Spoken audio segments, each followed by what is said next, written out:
Hi everyone, it's LS, and this is going to be a look at Galio's new rework, and I'm going to talk about what I think that it means for the champion and where he might fit in the current gameplay. And the first impression that I have from looking over everything is that this is a champion that could potentially go into 4 roles, but for the most part it's probably only going to be 3 or 2, and I'm going to talk about that in a little bit. So his numbers, when we look at it really briefly, this is Galio, the Colossal rework, which there's a video showing like his abilities and stuff that we'll click on and we'll get to in a second.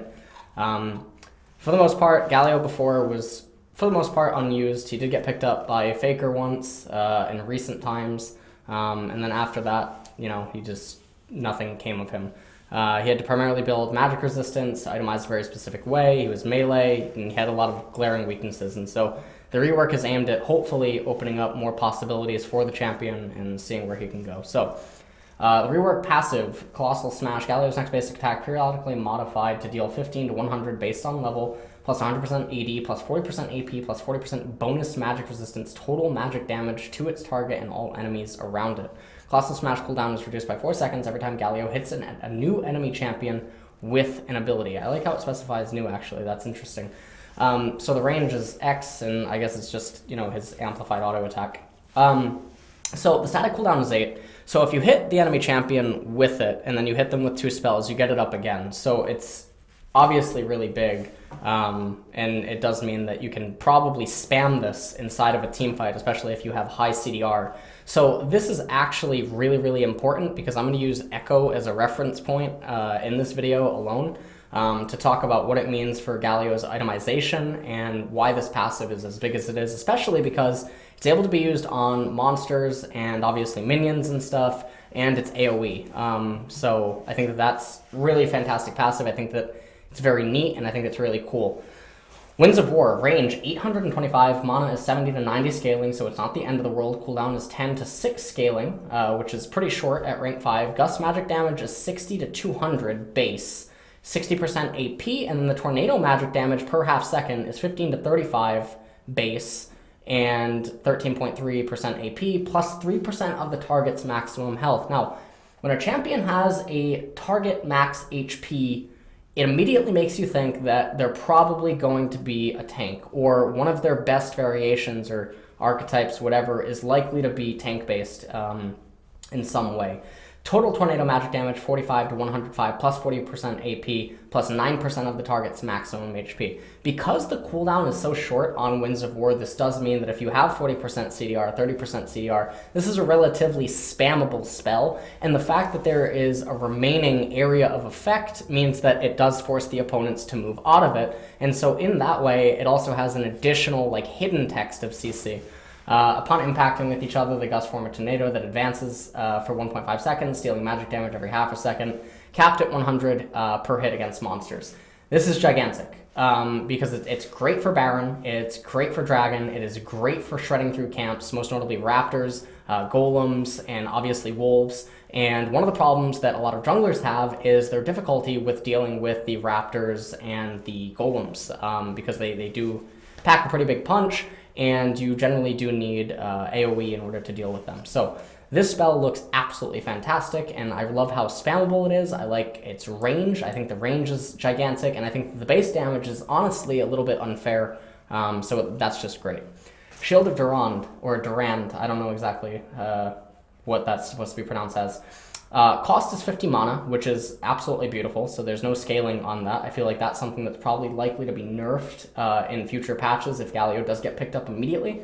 Cooldown is 16 to 12% scaling, so that's really nice. Galio, on his W, gets a superior Malphite passive. Malphite's passive on his W, so this is just fantastic. This is sort of like how they gave Rengar Olaf's passive.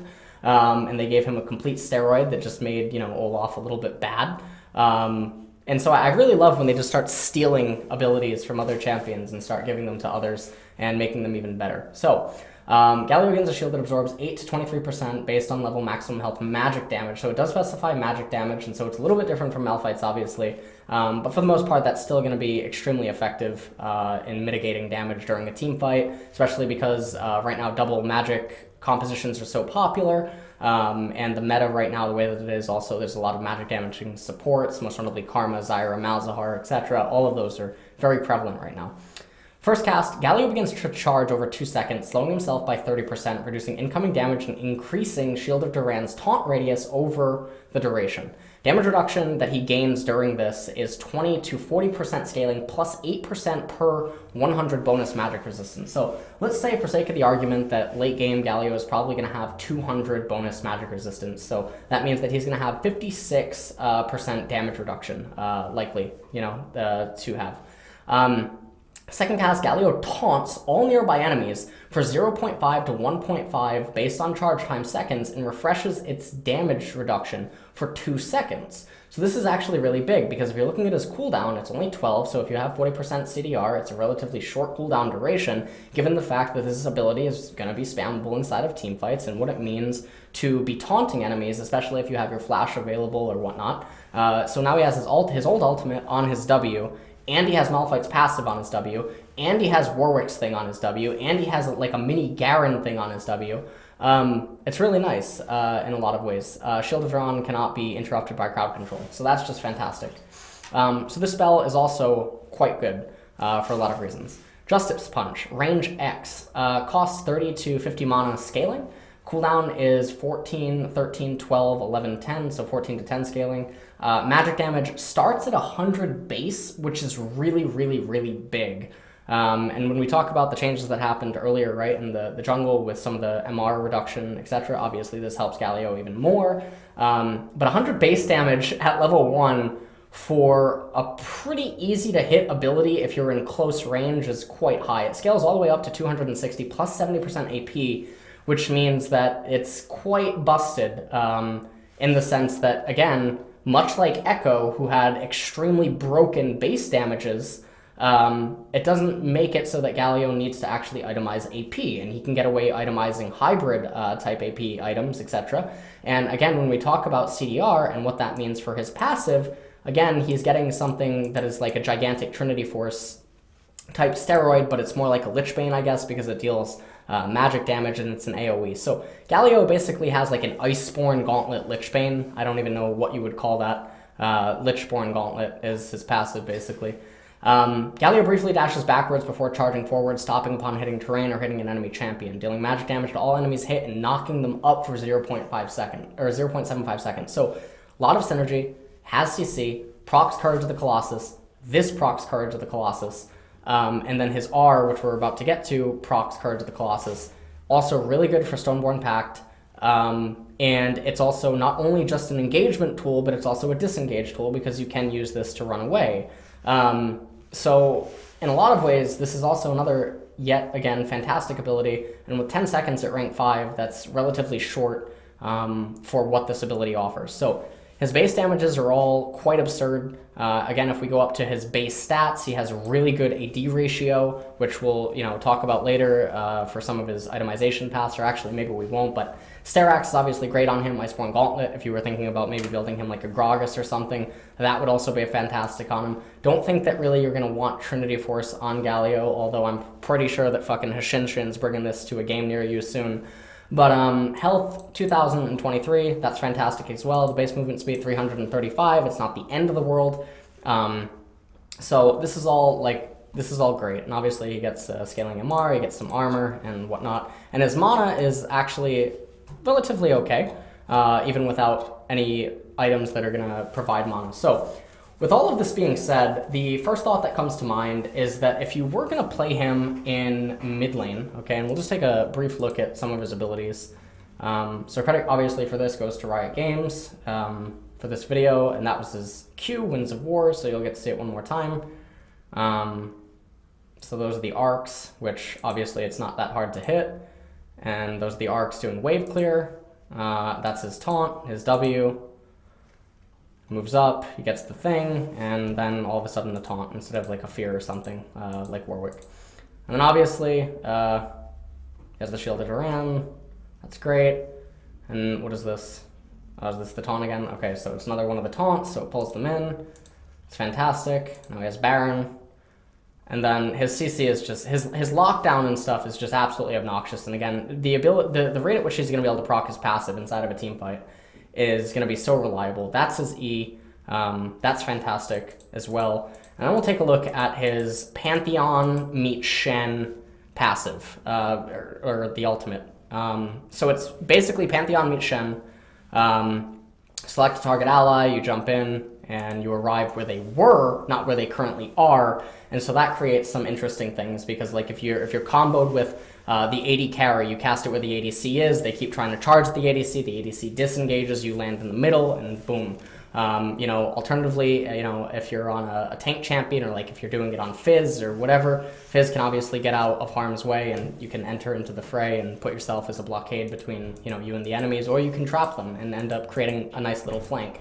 I think that with the current meta right now, I think that ultimate is fantastic, and I think that it might be the exact thing that he would need to get played in the jungle, because one of the problems that he's having is that he doesn't have terrain scaling. And something I talked about earlier on my stream was that for the most part, the only super popular jungler in recent times that was able to be played actively and competitively was Olaf, that didn't have terrain scaling. There are blasting plants in the game, but you don't want your champion to have a heavy reliance on blasting plants. I went over earlier on stream some of the ways that you can actually shut down Galio's gank paths, and thus it ends up meaning that he has a heavy reliance on his ultimate, which at rank 1, it's 160, but you're probably going to have some sort of CDR maybe before you hit level 11, so it's not the complete end of the world. And then we didn't even talk about how it gives your ally the allied damage reduction for magic resistance, which in bottom lane, this is actually really big right now with all the magic damage supports down in bottom, especially some of the ones that lock down the opponent, like Malzahar's ultimate or something. It's definitely going to help. So the thing is when you're looking at Galio, because his base stats are so great, and because his cooldowns are the way that they are, because he has some abilities that are relatively spammable, he has great gank setup potential. He has engage and disengage. He has, for the most part, a global ultimate in most cases. Obviously, it just keeps getting stronger. The range is quite big. And again, Shen meets Pantheon. He's a good champion, and you might want him to have items. You want him to have, inside of the jungle or mid lane or top lane, you want him to actually have farm and stuff. Now, the other thing, though, is because his base ratios are as high as they are, and he still does have the ability to be useful, even with low economy, that does play into the jungle, right? Because some junglers are low economy, but then it also does potentially play into the support role, because obviously the Justice Punch is extremely obnoxious. The Winds of War is going to be extremely obnoxious. A lot of his mana problems early on could be mitigated through certain itemization and even the meditation, mastery, etc. And so it ends up looking like Galio could potentially go support, jungle, mid, or top. Now, if he would be played in mid lane, yes, he has the magic damage thing, but if you're thinking about a lot of the matchups where he would be played into, he's going to be only picked into specific team compositions or certain matchups, and then he's going to basically be like a magic Pantheon from mid in a lot of ways because of his base damage again. Because of Justice Punch, fantastic setup for a lot of the junglers, especially because some of them lack a real ability to have CC, and what I mean by that is like Graves. This would actually give Graves a way of successfully getting onto the opponent pretty reliably. And then the direction that other junglers are taking, Kha'Zix has fallen off in recent times, but he was very popular early on in LCS and even LCK. And other certain junglers. Now, other junglers that do have CC as well, obviously it's going to have a lot of synergy there inside of like an Elise Cocoon or something. You land a Justice Punch, you chain it into an Elise Cocoon, it's very scary. The knockup is only 0.75 seconds, but that's still pretty obnoxious when we're talking about a gank setup. In terms of solo queue, I'm not really viewing this from a solo queue standpoint because a lot of the problems that Galio would be having from the jungle is not going to be prevalent in solo queue. It's not really going to be applicable because people don't do wards anyway. They don't play around champions based on what they can do at the highest level. They just sort of place wards and whatnot. So that doesn't really matter. However, it is important to remember that because he doesn't have terrain scaling, he does suffer similarly to some other champions that have only occasionally been able to enter into the meta, most notably Skarner was one of them. Ivern to a certain degree, because Ivern only has pseudo-terrain scaling, but even a lot more than Galio. You know, and again, the only one that never had any sort of terrain scaling was Olaf, and it is one of the very big problems on why you could consider him to be a weak champion. Now, fortunately for him, because of his ultimate, that might be enough to counteract it. Just because, again, his clear speeds are super, super quick in the jungle. You can't really ignore his W, how spammable everything is. He has great itemization right now with what the current items are in the game. And he has fantastic paths for his masteries. And he has a pretty healthy clear. So with that all being said, he could exist in the jungle. He can exist in support because, again, the high base damages and the fact that he has some pretty good itemization path with the current support items, and because the Shield of Durand is obviously going to be relatively good against some of the current meta supports that do exist, and because, much similarly to Tahm Kench support, he sort of takes on a role of like Tahm Kench meets Shen when he's in the supportive role. I don't know exactly how to describe that. Obviously, it's not exact because Tahm Kench offers a QSS. Galio offers some sort of like Malphite meets Shen meets Tahm Kench ulti. I don't even know how to describe that, but I'm thinking all over the place with this guy. His passive, I'm going to assume, is absolutely busted in early game trades. This is going to make it very difficult to do anything against him, especially because it comes in the form of magic damage. So that, you know, obviously amplifies his worth. Because the primary damage that's coming out of him is magic as well, it also certainly helps some physical damage top laners, physical damage junglers like Graves, whatever. And I think that that's all really good. Up in the top lane, he's obviously going to have some pretty bad matchups that I can think of right off the top of my head, but he's also going to have some of the good matchups.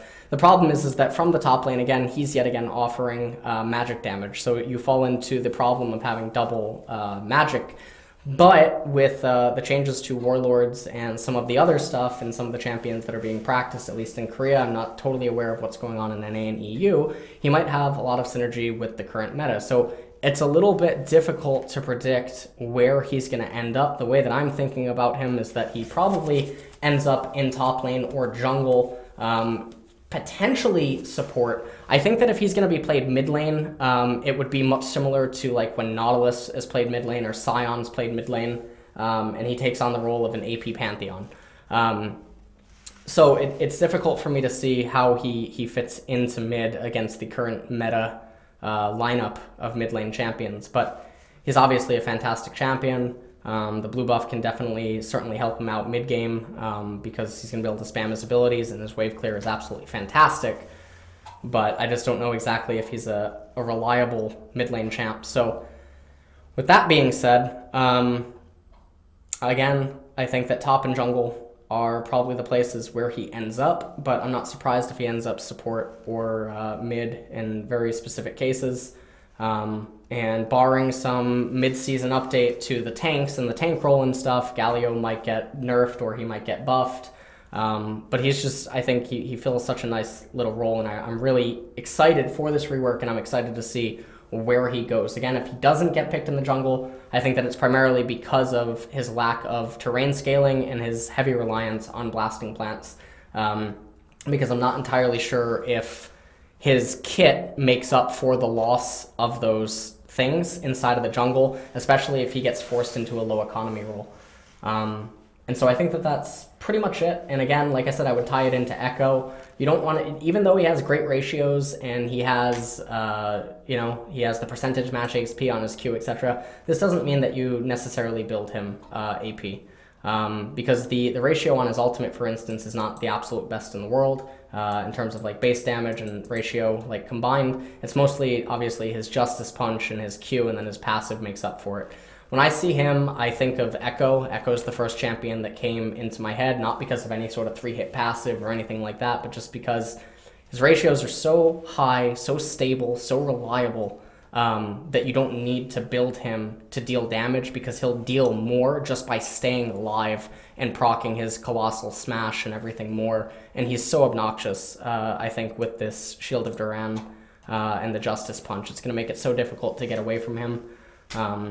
Obviously, there is going to be some counterplay to him, but I'm really excited. I think that the rework is probably going to be a success, way more so than Warwick, because Warwick, for the most part, I think is only really seen inside a solo queue. He's not that great of a champion and competitive. And if you heard me talk about the last Warwick remake, a lot of the concerns that I'm listing for Galio is actually very similar in the sense that a lack of true terrain scaling could prove to be the catalyst in not enabling it. So I think that's it, and I don't think there's anything else I have to say. I will say, though, that the Malfurion Stomrage skin is the best skin, so if you're going to play Galio and get a skin for him, certainly get that.